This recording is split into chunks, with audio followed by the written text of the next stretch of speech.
नमस्कार दोस्तों, स्वागत है आप सभी का हिंदी की क्लास में। कैसे हैं आप सभी? उम्मीद है आप सभी अच्छे होंगे। पिछली कक्षा में हमने बात की थी हिंदी भाषा के कुछ एक टॉपिक्स की। सबसे पहले हमने देखा था वर्णमाला, उसके बाद हमने देखे थे स्वर व्यंजन, उसके बाद हमने देखे इसके कुछ और टॉपिक संज्ञा, विशेषण, सर्वनाम। इसी तरह से हमने इसके कुछ एक टॉपिक्स देखे। आज हम बात करेंगे हिंदी भाषा के दूसरे महत्वपूर्ण टॉपिक की, जो कि हमारे पास है शब्द। हिंदी भाषा के दूसरे टॉपिक शब्द की। शब्द हमारे पास होता क्या है, आइए देखते हैं इसकी परिभाषा में। एक या एक से अधिक वर्णों से बनी हुई स्वतंत्र सार्थक ध्वनि। शब्द हमारे पास क्या है? एक या एक से अधिक वर्णों से बनी हुई स्वतंत्र सार्थक ध्वनि शब्द कहलाती है। जैसे एक वर्ण से निर्मित शब्द न, व। ये न और व हमारे पास क्या है? न और व वर्ण। परंतु जब बात होगी शब्दों की तो शब्द हमारे पास नंबर एक तो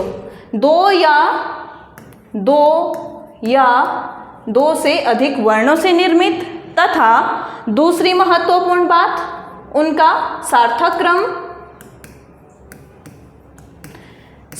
क्रम कहें या व्यवस्थित क्रम कहें, बात एक ही है। सार्थक क्रम या व्यवस्थित क्रम।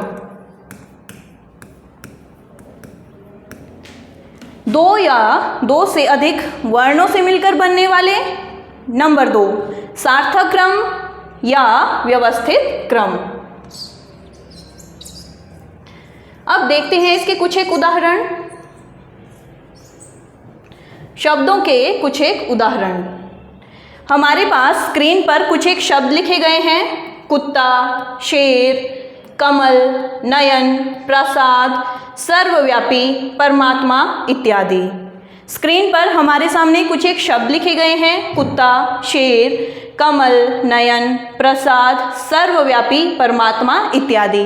अब आप देख सकते हैं कि इन शब्दों में जो हमारे पास पहला शब्द है उसमें हमारे पास दो वर्ण, दूसरे शब्द में भी दो वर्ण, इसी प्रकार अगले शब्द में तीन वर्ण, इससे अगले शब्द में भी तीन, तथा इसके बाद हमारे पास शब्द आता है सर्वव्यापी, इसके बाद परमात्मा। इसमें आप देख सकते हैं कि हमारे पास दो या दो से अधिक वर्ण, इसमें हमारे पास है 5 वर्ण। जैसा कि शब्द की परिभाषा में मैंने आप लोगों को कहा कि वर्णों से बने हुए शब्द। एक शब्द लेते हैं, हमारे पास शब्द है कमल। अब यहाँ पर आप देख सकते हैं कि ये 3 वर्णों से मिलकर बना है। शब्द है हमारे पास क, म, ल। जैसा कि आपने इसकी परिभाषा में देखा कि वर्णों का क्रम कैसा होना चाहिए? सार्थक। सार्थक यानी कि अर्थ के सहित, और दूसरी चीज व्यवस्थित। नंबर 1 सार्थक क्रम, नंबर 2 व्यवस्थित। उदाहरण के लिए हमारे पास मैंने शब्द लिया है कमल। यहाँ पर हमारे पास वर्णों की संख्या 3, क, म, ल। यदि मैं इसे लिखूं मलक, तो यहाँ पर भी हमारे पास क्या है? वर्णों की संख्या। मैंने जो कमल में वर्ण प्रयोग हुए थे वही वर्ण यहाँ पर भी प्रयोग किए हैं। परंतु क्या यहाँ पर ये जो मैंने शब्द लिखा है वर्णमाला के हिसाब से इसका कोई अर्थ है? ये शब्द क्या है? निरर्थक, यानी कि इसका कोई भी अर्थ नहीं है। इसीलिए शब्द का निर्माण करते समय हमें जो जो चीज़ें ध्यान में रखनी है वो क्या? कि वर्णों का क्रम कैसा होना चाहिए? सार्थक, यानी कि अर्थ के सहित। दूसरी चीज व्यवस्थित क्रम, यानी कि वर्णमाला के हिसाब से हमें उन्हीं शब्दों का निर्माण करना है जो कि क्या हो? अर्थ के सहित। तो ये बात थी शब्द की कि शब्द होता क्या है, शब्द निर्माण कैसे किया जाता है, तथा शब्द निर्माण के लिए किन किन चीज़ों का ध्यान रखना चाहिए। अब दूसरे टॉपिक्स की तरह ही बात करते हैं शब्दों के भेदों की। हमने देखे, आज तक हमने जितने भी टॉपिक पढ़े उनके प्रकार देखे, भेद देखे। अब बात करते हैं शब्द के भेदों की। शब्दों के भेद मुख्यतः 4 प्रकार के होते हैं। शब्दों को कितने प्रकारों में विभाजित किया गया है? 4 प्रकारों में। इसका पहला भेद व्युत्पत्ति के आधार पर। अब व्युत्पत्ति कहें, रचना कहें या बनावट कहें, बात एक ही है। इसका पहला भेद व्युत्पत्ति के आधार पर। व्युत्पत्ति कहें, रचना कहें, बनावट कहें, बात एक ही है। इसका दूसरा प्रकार उत्पत्ति के आधार पर। दूसरा भेद उत्पत्ति के आधार पर। इसका तीसरा भेद प्रयोग के आधार पर। आखिरी भेद अर्थ के आधार पर। बात हो रही है शब्दों के विभाजन की या शब्दों के प्रकार। तो इसे 4 भागों में बांटा गया है। नंबर 1 व्युत्पत्ति के आधार पर, नंबर 2 उत्पत्ति के आधार पर, नंबर 3 प्रयोग के आधार पर, नंबर 4 अर्थ के आधार पर।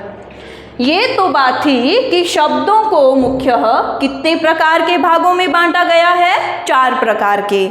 अब ये जो शब्दों के प्रकार हैं इन्हें भी आगे 4 उपभागों में बांटा गया है। आइए देखते हैं इसका पहला भेद। शब्दों का पहला भेद व्युत्पत्ति के आधार पर।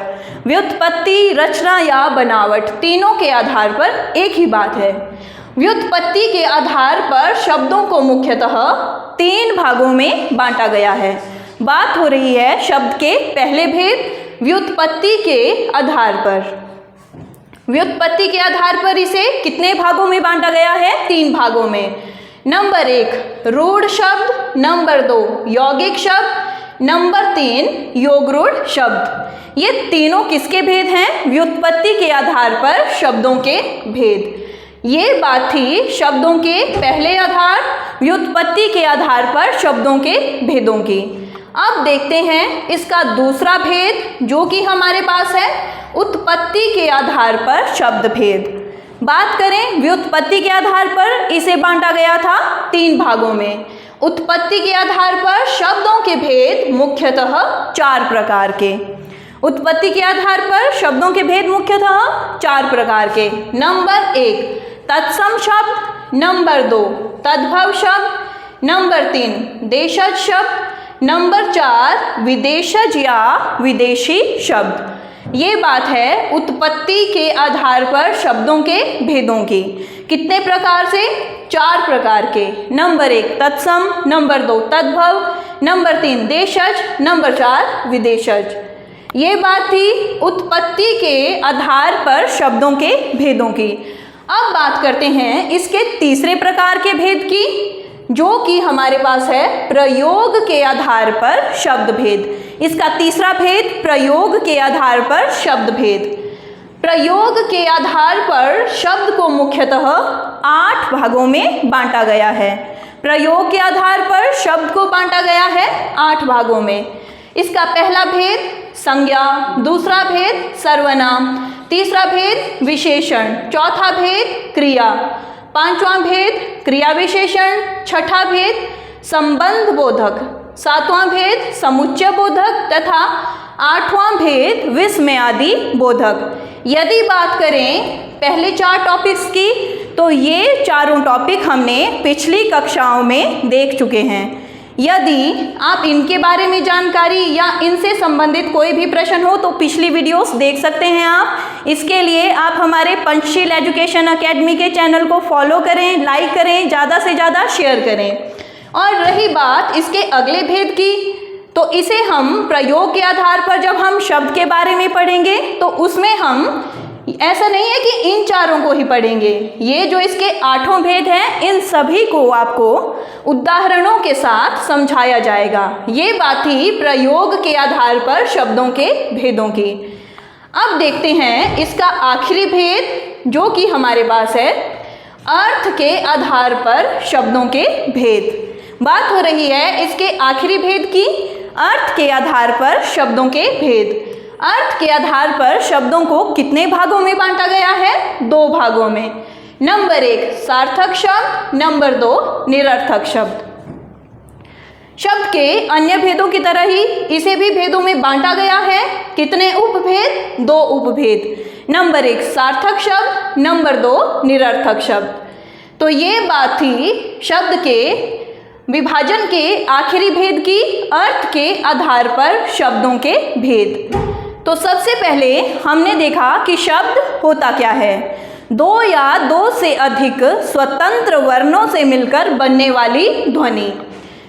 दो या दो से अधिक या एक से अधिक वर्णों से बनी हुई स्वतंत्र सार्थक ध्वनि, वह हमारे पास क्या कहलाती है? शब्द।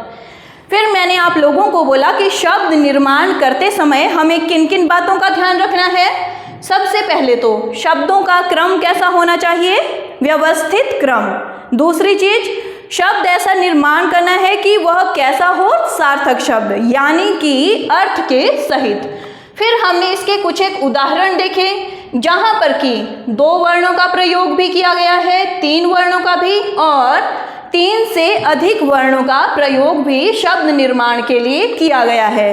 बस शब्दों का निर्माण इस प्रकार से किया जाना चाहिए कि शब्द हमारे पास कैसा निकल कर आए? सार्थक। फिर हमने बात की शब्दों के भेदों की या शब्दों के विभाजन की। शब्दों को मुख्यतः कितने प्रकार से विभाजित किया गया है? 4 प्रकार से। व्युत्पत्ति के आधार पर, उत्पत्ति के आधार पर, प्रयोग के आधार पर और अर्थ के आधार पर। फिर हमने देखा कि व्युत्पत्ति के आधार पर भी शब्दों को अन्य उपभेदों में विभाजित किया गया है। शब्द के आधार पर इसके उपभेद कितने प्रकार के? 3 प्रकार के। रूढ़ शब्द, यौगिक शब्द और योगरूढ़ शब्द। इसके बाद हमने देखा इसका दूसरा भेद, उत्पत्ति के आधार पर शब्द भेद। व्युत्पत्ति के आधार पर 3 प्रकार के, उत्पत्ति के आधार पर 4 प्रकार के, तत्सम, तद्भव, देशज, विदेशज। इसके बाद हमने देखा इसका तीसरा भेद, प्रयोग के आधार पर शब्द भेद। प्रयोग के आधार पर शब्द भेदों को कितने भागों में विभाजित किया गया है? 8 भागों में। संज्ञा, सर्वनाम, विशेषण, क्रिया, क्रिया विशेषण, संबंध बोधक, समुच्चय बोधक तथा विस्मयादि बोधक। इसके बाद हमने देखा शब्दों के विभाजन का आखिरी भेद, अर्थ के आधार पर शब्द भेद। अर्थ के आधार पर शब्द भेद को मुख्यतः 2 भागों में बांटा गया है। नंबर 1 सार्थक शब्द, नंबर 2 निरर्थक शब्द। तो ये थी शब्दों के बारे में जानकारी, इसके उपभेदों के बारे में जानकारी तथा इसके भागों के बारे में हम अगली कक्षा में विस्तार पूर्वक पढ़ेंगे। तब तक के लिए पढ़ते रहिए। यदि पिछली क्लासेस में आपको कोई भी डाउट हो, मैं अपनी क्लास के अंत में यही बात बोलती हूँ कि कोई भी क्वेश्चन हो, कोई भी क्वेरी हो आपको, तो हमें कमेंट सेक्शन के माध्यम से अपने प्रश्न हम तक पहुँचाएँ। धन्यवाद। आज की क्लास में बस इतना ही। Thank you.